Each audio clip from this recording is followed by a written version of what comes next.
Shalom. Pagi ini kita akan bersama-sama membaca firman Tuhan yang terambil dari Mazmur pasal 40 ayat 1 sampai ayat 11 saja. Mazmur pasal 40 ayat 1 sampai ayat 11. Kita akan membacanya saling sahut bersahutan. Saya akan baca ayat 1 dan 2, jemaat menjawab ayat 3, dan terus menerus saling ganti bergantian. Mazmur 40 ayat 1 sampai 11. Untuk pemimpin biduan, Mazmur Daud. Aku sangat menanti-nantikan Tuhan, lalu ia menjenguk kepadaku dan mendengar teriakku minta tolong. Ayat 3.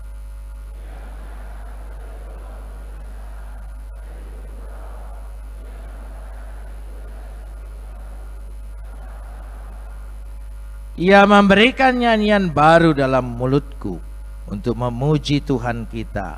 Banyak orang akan melihat dan menjadi takut, lalu percaya kepada Tuhan.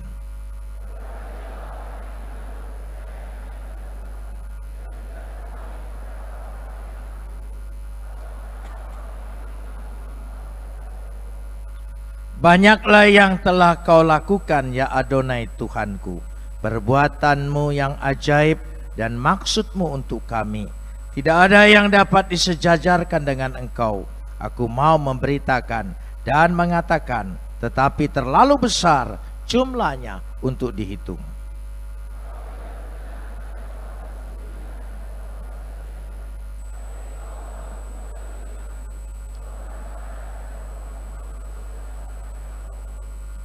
Lalu aku berkata, sungguh aku datang. Dalam gulungan kitab ada tertulis tentang aku.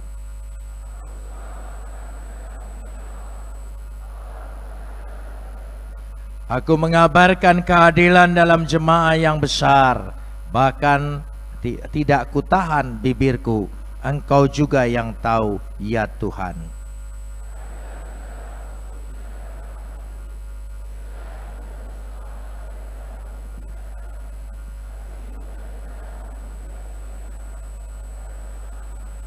Kapot lecha Adonai Elohenu kapot lecha. Segala kemuliaan, ya Adonai Tuhanku, kemuliaan bagimu. Saudara-saudara yang dikasihi Tuhan, Mazmur pasal 40 ini dari ayat 1 sampai ayat 11 sudah ada sebelum Daud ada, yaitu sebagai nyanyian ketika bangsa Israel keluar dari Mesir. Sebagai satu pengalaman. Dan ini sudah begitu populer. Tapi kemudian diangkat oleh Daud sebagai satu prinsip pengajaran ketika beribadah di hadapan Tuhan. Kalau kita lihat pada kitab Bilangan, ada disebut kitab peperangan. Saudara bisa baca dari Kejadian sampai Maleaki, mana ada judul kitab peperangan. Tapi ternyata dikatakan di situ ada kitab peperangan. Kitab peperangan itu adalah buku nyanyian, puji-pujian penyembahan orang Israel. Diberi judul buku kitab peperangan dan kemenangan. Pada waktu kita beribadah, memuji Tuhan, mengagungkan Dia, memuliakan Dia, kita sedang berperang. Berperang terhadap ketidakpercayaan kita, berperang terhadap masalah persoalan kita, berperang terhadap penyakit kita. Karena itu ketika memuji Tuhan, nyanyikanlah dengan gegap gembita, bahwa dengan keyakinan engkau pasti menang. Kata-katanya selalu memberikan harapan, janji, kemenangan. Begitu juga dikatakan di sini adalah kitab ibadah. Sikap ibadah itu pada ayat yang kedua jelas sekali. Mari kita lihat bersama. Saya senang kalau kita tetap melihat Alkitab. Aku sangat apa? Makanya saya bilang tolong tayang. Apa dikatakan? Aku sangat apa? Saudara, ibadah itu hanya menantikan satu pribadi yang besar untuk hadir di tengah-tengah kita. Amin. Aku sangat menanti-nantikan Tuhan. Apa sungguh kita menantikan Dia? Ayo. Kata kawiti, sangat menantikan, artinya memiliki kerinduan, ya, harapan begitu besar, sungguh-sungguh ingin berjumpa dengan pribadi itu. Itu sikap iman penting sekali. Supaya ibadah kita ini bukan hanya kebiasaan, tradisi, selesai ibadah tidak ada apa-apanya. Justru kalau engkau menantikan betul pribadi Tuhan hadir dalam hidupmu, tidak mungkin engkau pulang dengan sia-sia. Kita pasti pulang dengan berkat Tuhan yang melimpah. Aku sangat kawiti menanti-nantikan Tuhan. Saudara percaya Tuhan hadir di sini? Saudara percaya Tuhan hadir di sini? Oh, belum tentu. Saudara, jangan ngotai aku. Gitu. Ya, belum tentu. Kita hanya pengakuan iman. 2-3 orang berkumpul maka Dia hadir. Kita hanya pengakuan iman. Tapi pribadi kita sungguh engkau mengimani, ya, Dia hadir di tengah kita. Amin. Mata dosa kita tidak bisa melihat, tapi mata iman kita bisa melihat. Dan kalau Dia betul hadir, bagaimana sikap kita? Ayo, jujur. Bagaimana sikap ibadah kita? Bagaimana pujian kita? Bagaimana penyembahan kita? Seluruh ibadah kita. Saudara, kalau presiden saja hadir, pasti saudara segera berdiri. Kasih hormat yang terbaik. Seringkali kita ibadah sambil main HP, ya, sambil makan permen. Berani engkau menghadap presiden sambil mengunyah permen karet? Ayo, ini penting sekali. Itu tandanya kita tidak serius bahwa pribadi itu hadir. Makanya ketika pulang sia-sia. Biasa menjadi tradisi. Hari Minggu memang harus ke gereja. Kalau tidak gereja, tidak enak. Itu karena kebiasaan. Bukan karena tuntutan. Aku sangat menanti-nantikan Tuhan. Kalau saudara sungguh menantikan Dia, ayat selanjutnya menjadi bagian bagi kita. Perhatikan coba.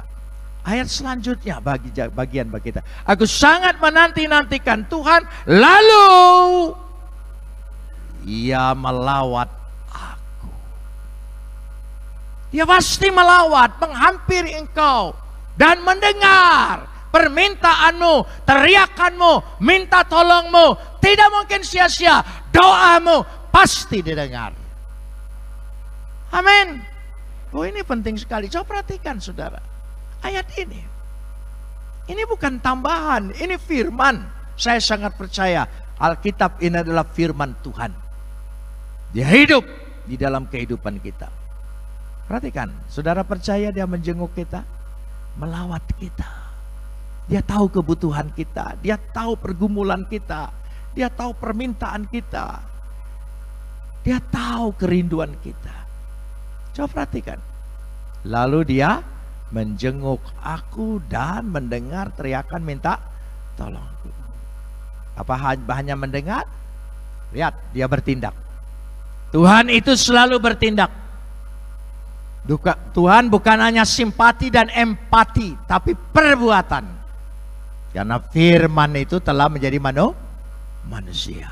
Firman itu menjadi manusia. Saudara, saya tadinya bukan orang yang percaya dengan Yesus. Sulit sekali untuk percaya. Apalagi menyebut Yesus itu Tuhan. Dan saya berpikir orang Kristen itu menyembah Tuhan 3. Ya, Bapa, Anak, dan Roh. Saya tidak ngerti. Apalagi dulu hanya diwariskan perkataan ada Tuhan Bapa, ada Tuhan Ibu, ada Tuhan Anak. Saudara. Tapi setelah saya baca firman Tuhan, Alkitab menyatakan Tuhan itu Esa. Tuhan itu Esa. Coba saudara perhatikan kitab Ulangan 6 ayat yang keempat. Ya, kitab Ulangan pasal yang ke-6 ayat yang keempat. Saudara perhatikan di situ. Ya, tolong ditayangkan. Ya. Kitab Ulangan pasal yang ke-6 ayat yang ke-4. Apa? Saudara di situ. Ya. 6 ayat 6 itu ayat 4. Ya. Ya. Sudah, tolong baca. Apa? Ya. Ya. Shema Yisrael, Adonai Elohenu, Adonai Echad. Dengar Israel, Shema Israel. Tuhan itu adalah Tuhan yang Echad, Esa. Kita tidak menyembah tiga Tuhan, kita menyembah Tuhan yang Esa. Dalam diri Tuhan yang Esa sudah ada roh, sudah ada firman. Roh dan firman tidak diciptakan Tuhan, sudah ada sejak Tuhan itu ada. Kalau roh dan firman diciptakan oleh Tuhan, berarti Tuhan sempat tidak punya roh, sempat tidak punya firman. Lalu dia menciptakan firman dengan firman apa? Berarti Tuhan yang kita sembah, Tuhan yang Esa. Di dalam diri Tuhan yang Esa sudah ada roh, sudah ada firman. Roh dan firman sudah ada. Ada berapa Tuhan? Ya, Esa. Roh dan firman. Apa saja yang ada dalam diri Tuhan sama mulianya, sama agungnya, sama kekalnya, sama kudusnya. Amin. Kan tidak mungkin ada yang beda di dalam diri Tuhan. Firman-Nya keluar menjadi manusia. Siapa namanya? Yesus. Trinitas oleh Bapak Gereja hanya untuk menunjukkan keberadaan Tuhan. Keberadaannya Bapa, Anak, dan Roh. Keberadaannya, tolong, Trinitas bukan keberapaan, tapi keberadaan. Coba ucapkan, keberadaan. Ya, makanya jangan suka main angka 3113. Ya, itu orang Kristen kenapa? Dia salah sendiri berkata tentang imannya. Itu bukan angka, itu bukan bilangan, itu bukan numerik, bukan. Itu kepribadiannya, Bapa, Anak, dan Roh. Kenapa ada kata Bapa? Kenapa ada kata Anak? Itu bukan urusan biologis, bukan. Itu simbolis. Karena anak berasal dari Bapa, sama dengan bapaknya. Makanya kalau anak mau bandel itu lihat aja bapaknya. Ya, enggak usah jauh-jauh, saudara ya. Kalau anak perempuan kita agak kikir, pelit, itu sama dengan ibunya. Ya, saudara, enggak beda, saudara. Itu soal berasal. Ya, kata bapak dan anak. Itu tidak ada konotasi biologis, itu simbolis. Saya kasih contoh. Kita menyebut negeri kita Ibu Pertiwi. Mana Bapak Pertiwinya? Ada kata ibu, tidak ada kata bapak, tidak ada kata anak. Itu kan simbolis. Ibu-ibu pasti bawa anak kunci kan? Ayo. Apa gemboknya itu ibunya kunci, saudara? Kan enggak, saudara. Anak tanpa bapak, tanpa ibu. Anak tangga. Apa tangga sebelah sini bapaknya, sebelah sini anaknya, ibunya? Enggak. Orang Amerika menyebut negerinya Paman Sam. Mana Tante Sam? Saudara mengerti maksudnya? Bukan biologis tapi simbolis. Makanya orang Kristen harus bisa menjelaskan itu. Kalau dia tidak bisa menjelaskan apa yang diimaninya, lalu apa sesungguhnya? Bahwa Tuhan itu Esa. Dalam diri Tuhan sudah ada roh dan firman. Roh dan firman sehakikat, sederajat, melekat.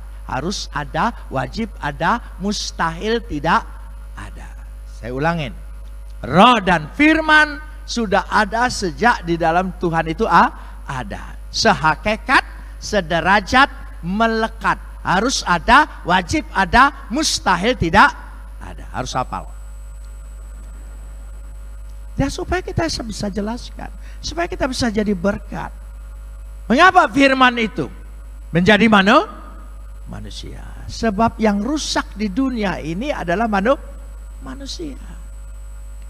Alam dan marga satwa yang lainnya itu akibat dari satu pribadi manusia. Saya kasih contoh bahwa manusia itu paling rusak. Binatang nggak rusak.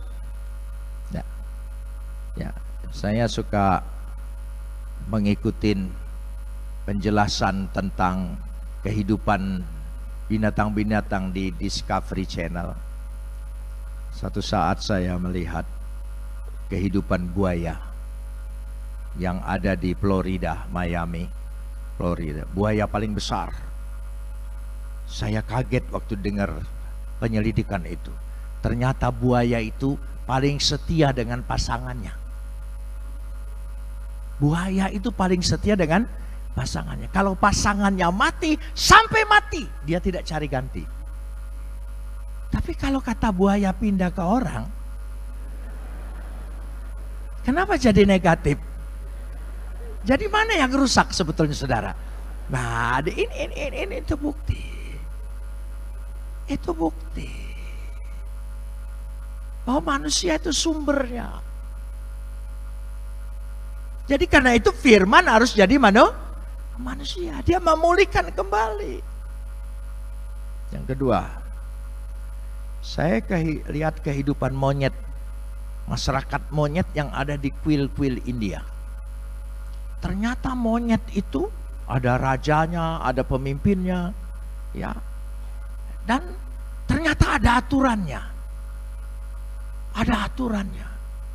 Kalau monyet kecil dapat makanan, monyet besar tidak boleh merebut. Kalau merebut, dia dikeluarkan dari masyarakat kemonyetan. Ya, sampai dia mengembara seorang diri, ya dikucilkan sama sekali. Ya hebat monyet. Ya kalau yang besar tidak boleh menindas yang kecil. Saudara, itu monyet. Makanya para pemimpin partai politik perlu belajar dari ya itu. Sebelum nyalek belajar dulu ya. Jadi supaya tahu kalau yang kecil bagiannya ya begitu. Tapi manusia berubah. Saya ingin cerita itu dulu supaya kita tahu kenapa kita butuh Yesus. Hanya Yesus yang sanggup membawa kita kepada Tuhan. Karena dia di dalam berasal dari diri Tuhan. Saudara masih punya 5 jari? Tolong angkat tangannya, maaf. Ya, yang 6 jangan. Ya, yang 5 saja. Baik saudara, ini jari jempol, jari telunjuk, jari tengah, jari manis, dan jari kelingking. Jari yang paling istimewa itu ini. Ini paling istimewa. Jari yang paling pinter itu ini. Sebab murid kalau ditanya siapa yang tahu, dia ngangkat gini. Dia tidak pernah ngangkat begini saudara, dia angkat begini. Jari yang paling tinggi jari tengah yang normal, saudara ya, yang normal. Jari yang paling kaya jari manis. Karena kalau menikah itu pasti masukkan cincinnya ke sini saudara. Kalau sudah penuh di sini baru rata ke sini semua saudara. Maka ibu-ibu yang cincinnya bagus-bagus besar, kalau belanja dia tidak tunjuk itu, dia tunjuk itu berapa. Supaya kelihatan orang. Begitu. Jari yang paling kecil, jari kelingking. Dan ini fungsinya kecil sekali. Paling tinggi korek kuping. Nggak pernah ada orang korek kuping pakai jempol kan? Gak ada, korek kuping pakai ini. Gitu. Jari ini jari. Karena itu jari ini tidak dianggap. Coba kalau ada orang marah-marah yang punya jari, pukul-pukul meja, mana yang paling sakit? Yang kecil. Tidak ada yang mukul begini, tidak ada. Pukulnya begini. Makanya yang di atas tuh jangan ribut, yang menderita itu yang kecil. Iya, pukul-pukul gitu, ngamuk-ngamuk, pukul mimbar itu ya. Ya, ya, itu. Yang kecil ini susah, saudara. Tapi jangan takut, orang yang terkecil pasti terdahulu di hadapan Tuhan. Bagaimana? Ketika Sang Pencipta jari datang, mereka berjejer berbaris menyembah. Siapa paling depan? Tidak ada yang menyembah begini kan? Ada. Ya, itulah. Jadi jangan takut. Yang penting kita besar di hadapan Tuhan. Itu penting. Tuhan bisa mengubah keadaan. Kalau dia mengubah keadaan, jelas sekali dari sejak awal. Saya ingin sebelum melanjutkan ini, supaya kita mengerti, ya, kenapa kita perlu Yesus. Kenapa dosa itu tidak bisa ditebus oleh apapun, oleh manusia. Ya. Kadang-kadang manusia berkata dengan perbuatan baik. Perbuatan baik bukan nilai tambah bagi manusia. Perbuatan baik adalah identitas inherent dalam diri manusia. Jadi ketika manusia diciptakan oleh Tuhan, dilengkapi dengan perbuatan baik. Bahwa manusia itu harus berbuat baik. Itu kelengkapan manusia. Contohnya, matahari diciptakan Tuhan, ya, dengan atribut dan kelengkapannya, bersinar, memberikan panas. Kalau dia tidak bersinar dan tidak memberikan panas, bukan matahari kan namanya, berubah, gerhana. Jadi di situ buaya, kembali lagi buaya. Ya, gitu. Saya senang karena banyak ketemu buaya. Yang lebih bahaya itu kalau ketemu buaya darat. Nah, itu bahaya lagi, saudara. Ya sudah, buaya setelah telurnya menetas, anak-anaknya disimpan di mana? Di mulut. Saudara berkata, oh baik sekali ya, buaya itu nggak nelen. Kan buaya makan apa saja, tapi dia itu bukan kebaikan buaya, itu memang sudah identitasnya buaya. Jadi perbuatan baik adalah identitas manusia. Kalau manusia tidak berbuat baik, dia bukan turun derajatnya. Jadi kalau yang disebut manusia harus dilengkapi atributnya dengan perbuatan baik. Begitu dia tidak berbuat baik, dia turun. Begitu dia berbuat dosa, turun lagi. Lalu dengan perbuatan baik dia bisa mengangkat dirinya. Nggak bisa kan? Karena itu bukan nilai tambah.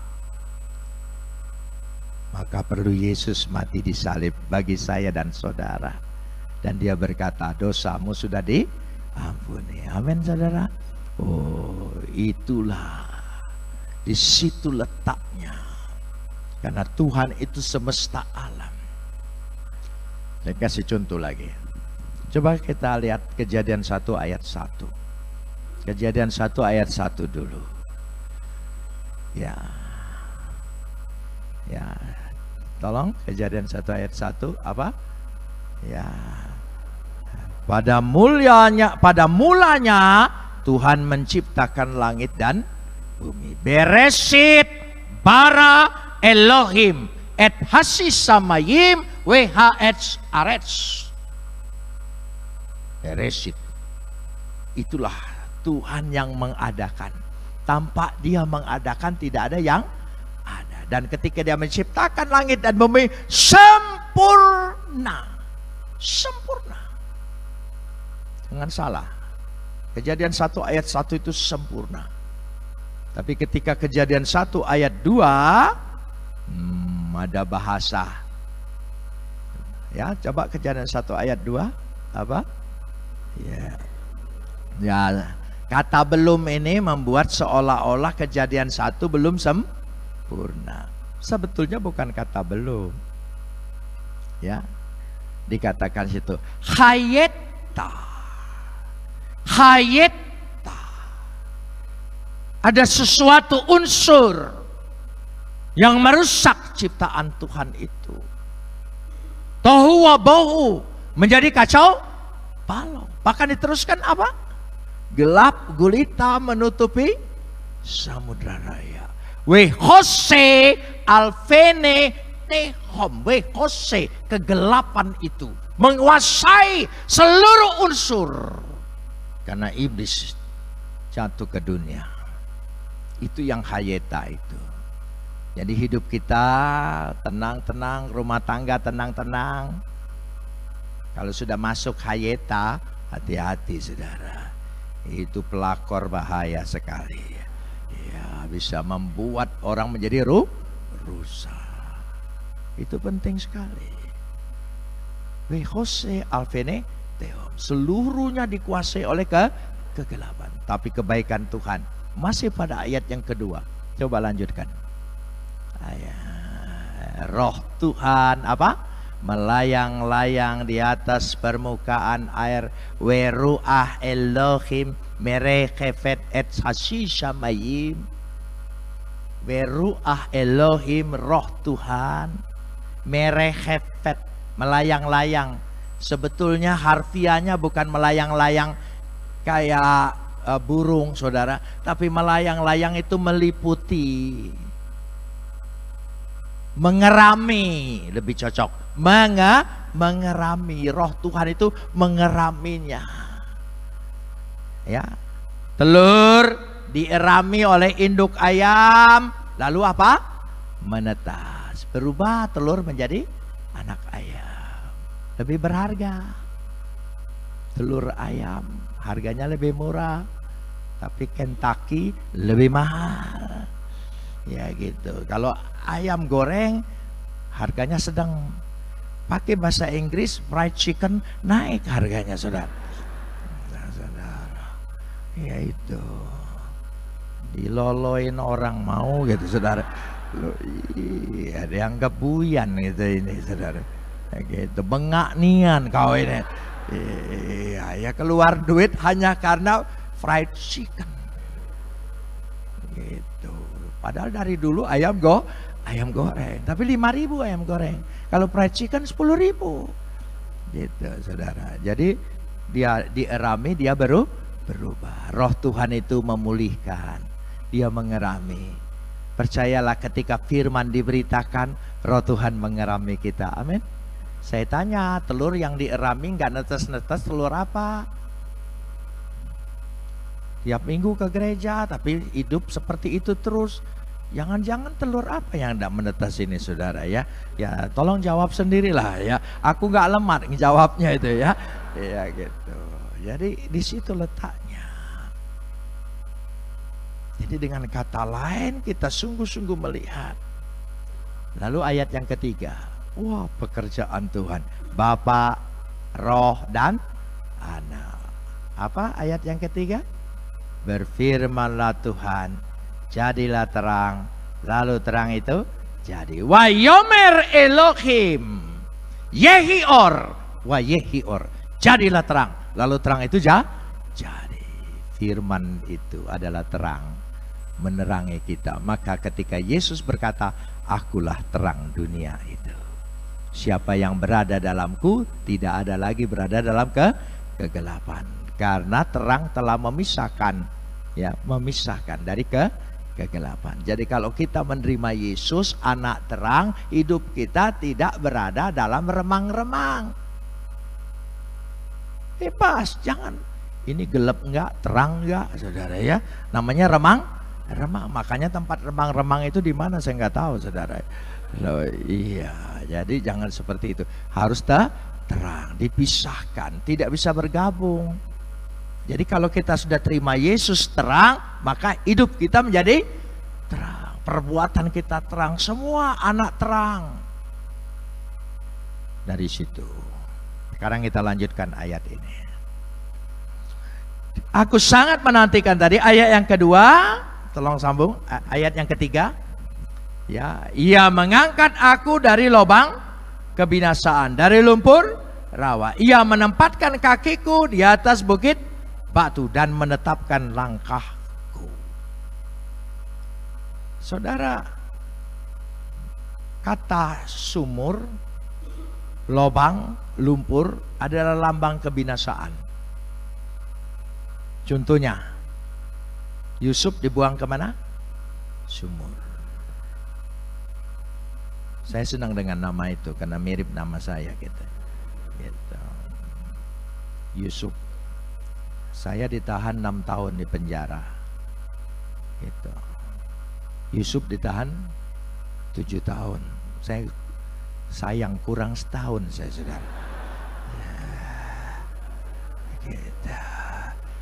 Ya sudahlah, jadi nggak jadi presiden. Gitu. Yang jadi presiden Yusuf Habibie. Nah, sudah sampai di situ dulu.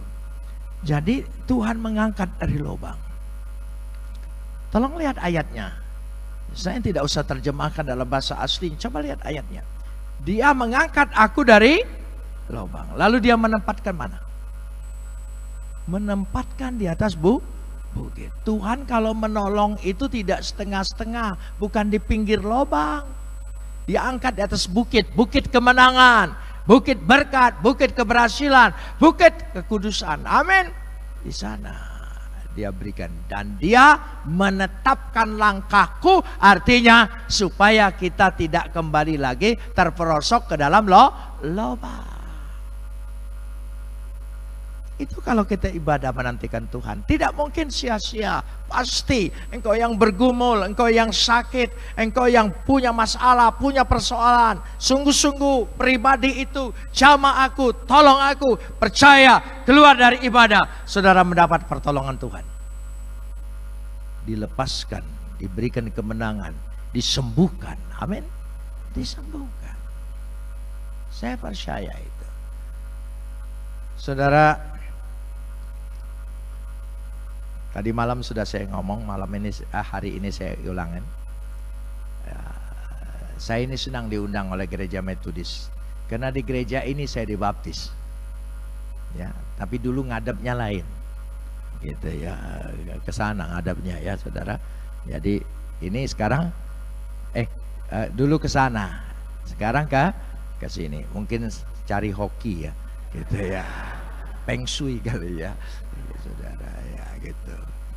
Nah, saudara, saya dibaptis di sini, katekisasi di sini selama 1 tahun, katekisasi di sini oleh pendeta Heidi Yunus. Ya. Pendek cerita, saya itu masuk gereja pertama kali seumur-umur. Jadi saya datang hari Jumat, pendetanya bilang, Minggu datang aja. Minggu datang aja. Oh ya, saya datang. Minggu datang saya sedang mikir bagaimana ya bentuk gereja.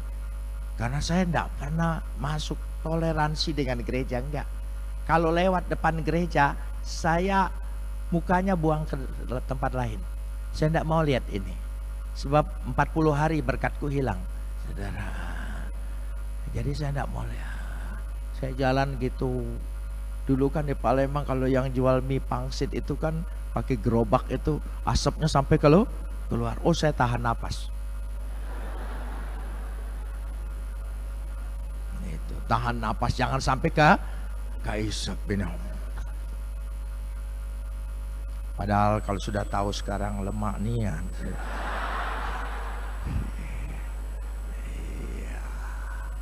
Ya sudah, saudara. Hari Minggu datang, saya mikir saya harus duduk ambil posisi di mana ya. Saya duduk baris kedua. Baris kedua paling pojok gitu. Karena saya tidak terbiasa di belakang. Karena menurut agama saya yang dulu, yang dapat berkat besar itu yang paling depan. Itu gunung berkatnya, saudara. Ya, kalau ke bawah turun lagi bukit. Saudara ya, turun lagi. Onta turun lagi, kambing turun turun lagi kambing, ayam. Yang paling belakang tai ayam. Loh, ini enggak cerita sekarang, enggak. Saya enggak nyindir sekarang. Makanya kalau ibadah itu datang cepat, duduk di depan. Itu. Gitu. Jadi saya datanglah. Ya maklumlah ya saudara. Jadi saya datang di barisan kedua. Semua di situ. Kebetulan banyak pemuda di situ, ya sudah saya diam aja. Karena saya juga masih muda waktu itu. Jadi saya ikutin karena saya nggak tahu. Orang berdiri saya berdiri, orang nyanyi saya lihat, baca gitu. Karena dulu pakai buku nyanyian, nggak pakai begini-beginian gitu ya. Buku nyanyian itu, buku nyanyian itu hijau warnanya ya. Sudah nyanyi. Nah, ketika rombongan saya berdiri. Ya, saya disodorin. Maaf, rupanya itu rombongan KUR. Aku salah duduk. Tapi karena P3MI-nya baik gitu, enggak tegur saya, senyum aja. Ya sodorkan mapnya, ya saya baca-baca begitu. Selesai ibadah baru mereka nanya, kenapa enggak ikut latihan? Gimana mau latihan? Saya salah do. Oh, malunya luar biasa saudara. Woi malu nih anakku. Ya rasanya ndak mau balik lagi ke gereja itu. Tapi untunglah P3MI-nya tuh baik-baik. Dari mana? Kenapa? Saya terangkan. Saya baru pertama kali gini. Siapa? Saya jelaskan. Kaget dia. Lapor Pak Pendeta. Pak Pendeta, ini bukan wong Cino. Ini wong Plembang. Keluarga kemas. Pendetanya kaget. Lu kenapa enggak bilang? Oh Pak Pendeta nggak tanya. Gitu, karena Pak Pendetanya dari tebing tinggi, Pak Haidi Yunus itu. Jadi nggak tahu bedanya antara orang Chinese dengan orang Palembang asli. Memang susah mirip. Saudara ya susah gitu. Ya, jadi kami ini selalu suka bilang sitapri. Sipit tapi pribumi gitu, saudara. Ya sudah. Jadi ya, akhirnya baru tahu. Wah gini-gini. Ya akhirnya dikatekisasi, ceritanya setahun kemudian dibaptis. Itulah yang mendewasakan saya di tempat ini. Inilah startnya, permulaannya. Dan saya percaya Tuhan memberikan pertolongan luar biasa.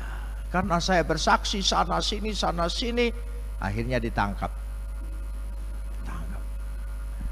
Zaman dulu yang nangkap saya itu Kopkamtib. Ya, Kopkamtib, Laksus Kopkamtib.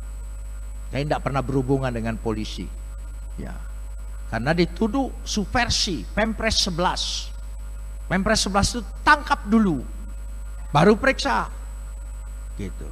Selama 1 tahun enggak diperiksa-periksa. Saya sampai bingung, saya perkara apa?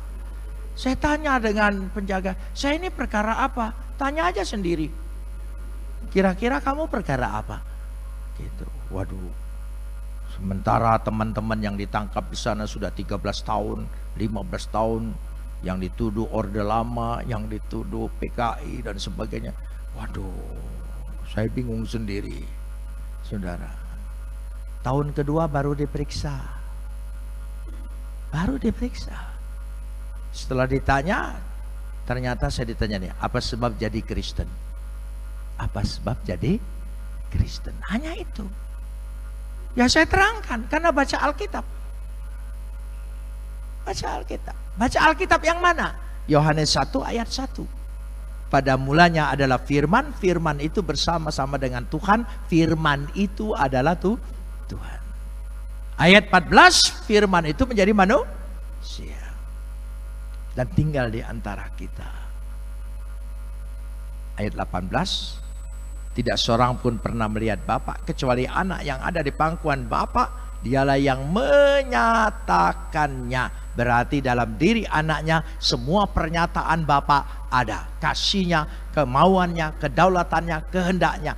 Lengkap, sempurna hanya dalam satu pribadi, Yesus. Saya terangkan salah satu tim, anggota tim. Mana ayatnya? Ya tunjukkan ayatnya. Yohanes 1 ayat. Dia baca. Setelah baca, dia nanya saya nggak jadi Kristen. Loh, kamu bilang kamu baca ayat ini langsung jadi Kristen. Sekarang saya baca ayat ini, saya tidak jadi Kristen. Jawab yang benar, masuk akal. Oh, dia marah-marah gitu. Lalu saya jawab, ada bedanya Pak. Apa bedanya? Saya dipilih, Bapak tidak. Oh, iya. Saudara, kalau kita percaya Yesus, itu bukan kekuatan kita. Itu semata-mata anugerah, karunia Tuhan telah hampiri kepada kita. Amin. Hormati itu. Siapa kita? Tidak beda dari manusia yang lain. Tapi ada kasih karunia Tuhan, sehingga kita bisa percaya, apalagi bisa beribadah, bisa berbakti. Amin. Padahal iman kita ini harus diakui naik turun. Kalau sudah lapar makan juga, apa disuruh terima kasih. Aminnya itu sampai amin. Tapi kalau sudah banyak penderitaan, bergumul. Ayat-ayat Alkitab kita coret-coretin, tanda-tandain.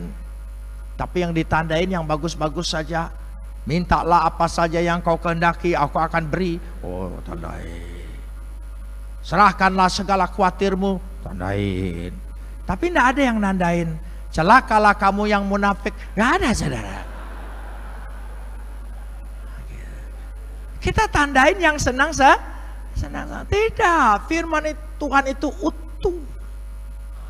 Dia membersihkan diri kita, menguduskan kita, mengajar kita, mendewasan kita, mendidik kita. Oh, luar biasa. Dari situ letaknya. Saya belajar sebagai hamba Tuhan, dididik oleh Tuhan di dalam penjara. Makanya saya bersuka cita. Kenapa? Karena Tuhan tidak pernah meninggalkan anaknya. Selalu saja. Jangan ngatur Tuhan. Kita seringkali berdoa tapi ngatur Tuhan. Katanya doa serahkan dengan Tuhan. Jadi kalau Tuhan, mulut kita jadi memuji. Ada pertolongan Tuhan, mulut kita menjadi baru. Terlalu banyak perbuatannya, banyak. Ya, kata banyak. Saudara perhatikan, ya, tidak usah takut. Ayat yang ke-6, ya, banyaklah yang telah kau lakukan, ya Adonai Tuhanku, perbuatanmu yang ajaib. Ya, terlalu banyak. Coba katakan banyak. Ya, amin, saudara. Mujizat itu tidak kadang-kadang, tidak keberuntungan. Mujizat itu bisa terjadi kalau Tuhan kehendaki. Amin. Dia akan jamah kita. Pasti kita menerima mujizatnya. Banyak. Bahasa Ibraninya bagus. Rabut. Coba ucapkan. Rabut. Banyak gitu. Ya, saya plesetkan rambut, saudara, ya. Jadi tidak terhitung. Jadi Tuhan siapkan mujizatnya buat anaknya yang percaya. Banyak. Datanglah kepadanya, mintalah kepadanya, percayalah tidak akan sia-sia. Asal kita dalam ibadah kembali pada ayat yang kedua, aku sangat menantikan siapa? Tuhan. Kalau saudara sungguh menantikan dia pasti berbuat, dan perbuatannya ajaib. Masalah kita tidak ada yang berat. Terakhir, masalah kita tidak ada yang berat. Tidak ada. Masalah itu tidak ada yang berat. Saya kasih contoh. Ini air aqua. Isinya berapa sih ini? Ya, ada berapa? Ya, 330 mililiter. Ya, itu Bapak punya toko ya, gitu ya. Gitu. Sebab yang beli suka tidak lihat berapa isinya, saudara. Yang jual pasti tahu, saudara, ya. Gitu. Ini aqua. Saya umur 73. Saya angkat tinggi-tinggi dengan tangan saya. Masih kuat tidak? Masih kuat tidak? Masih kuat. 1 jam saya angkat, masih kuat tidak? Masih. Sehari semalam Kenapa tidak kuat? Orang beratnya nggak tambah kok, segitu-gitu juga. Kenapa tidak kuat? Karena terlalu lama. Masalah dan problem itu terlalu lama engkau simpan dalam dirimu. Itu yang membuat hidupmu bebannya menjadi berat. Lepaskan kepada Tuhan, serahkan kepada Dia, akan menjadi ringan di hidupmu. Amin. Itu. Jangan terlalu lama menyesali diri. Jangan terlalu lama menyesali karena ditipu orang. Tidak akan, biarkan, serahkan pada Tuhan. Tuhan pasti ganti lebih daripada itu. Amin. Loh iya, iman nih seperti itu. Ya, apa beratnya ini? 1 jam kuat, ya sebentar kuat, 1 hari semalam tidak kuat. Sehebat apapun jadi tidak kuat. Memang beratnya tambah. Kan beratnya tidak tambah. Kenapa terasa berat? Jawabannya hanya terlalu lama.